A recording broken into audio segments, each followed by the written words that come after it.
1 year to go before his mandatory retirement age of 56. So nasa kanya yan if he doesn't give up his rank, his 4-star rank. There should be only one 4-star rank in the Philippine National Police, and that is the Chief PNP. Ngayon na siya, Chief PNP, siya binigyan ng 4-star rank, hindi pwedeng magkakaroon ng dalawang 4-star.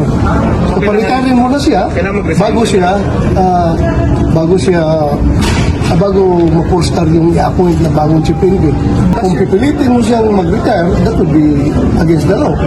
Voluntaryo na mag-retire because feeling niya, naawa siya kay General Nartatis or whoever is the next the incoming Chief PNP, maawa siya na hindi makuha yung 4-star, di na sa kanya na rin yan. Pwede magkakaroon dalawang 4-star sa PNP. Just gusto siya na ulang forever. That's the reality sa serbisyo, no? Anytime you can be relieved. So, you have to be ready. Pero sir, Now, may mga haka-haka lang pero I don't want to speculate further. Bahala na kung sila na, ang Malacanang na dapat ang magbigay ng paliwanag. Bakit? So, hintayin na lang natin. Actually, sanay na ang PNP dyan sa mga mabilis na turnover ng liderato. Sanay na ang PNP dyan. As PNP as an organization is very flexible. It can adjust, it can adapt to all the mga unexpected na mga pangyayari during my time. I am going to share with you the relationship was between the Chief PNP and the President. Whatever the President orders, I follow it. So, wala ko nakikitang I don't know about abuso. Hindi ako masyado alam yung abuso na sabi. Matina. Masahan nyo. He is an officer and a gentleman. He is the last of the Mohicans. The last of the Mohicans. Class 92.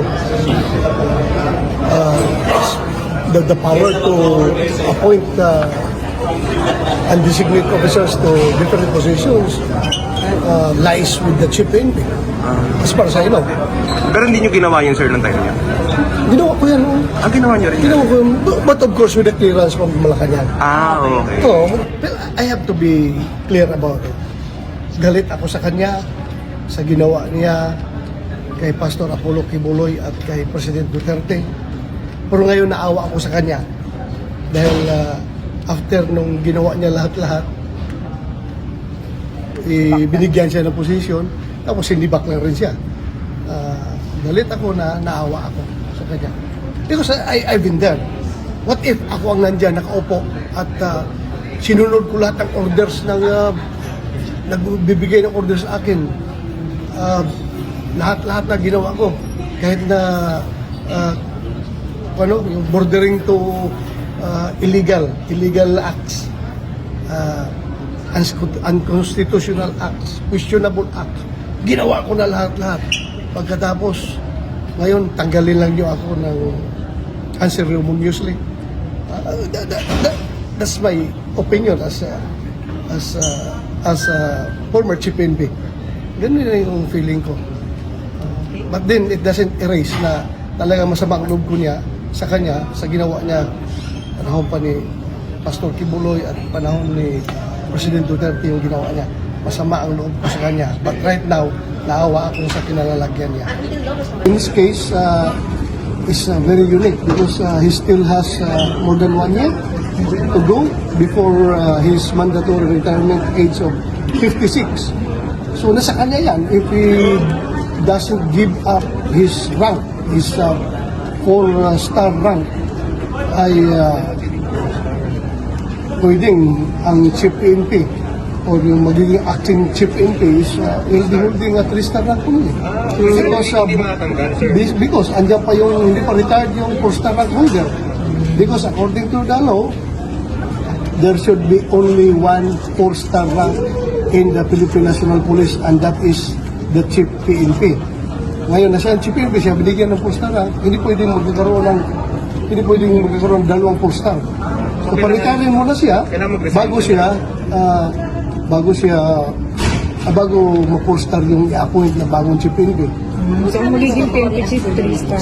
Ano na siya? Si Torre, after the review. He can be assigned with the office of the chief PNP in a floating status. Floating status, for accounting purposes, dyan ka lang sa office of the chief PNP kasi you are still receiving salaries and remuneration from the government. So kailangan ma-account ka, and in order for you to be accounted for, you have to stay with the office of the chief PNP. Until he retires, sir. Ha? Hanggang mag-retire siya. Hanggang mag-retire siya. Because Tagal pa kung pipilitin mo siyang mag-retire, that would be against the law. Kung siya voluntaryo na mag-retire because feeling niya, naawa siya kay General Nartatis or whoever is the next or the incoming CPNP, naawa siya na hindi ba kuha yung postal, di na sa kanya na rin yan. Mag-retire siya voluntarily. Pero hanggat hindi siya mag-retire, nasa kanya ang postal na, hindi talaga pwede magkakaroon ng dalawang postal sa Pwede PNP. naman sa ngayon.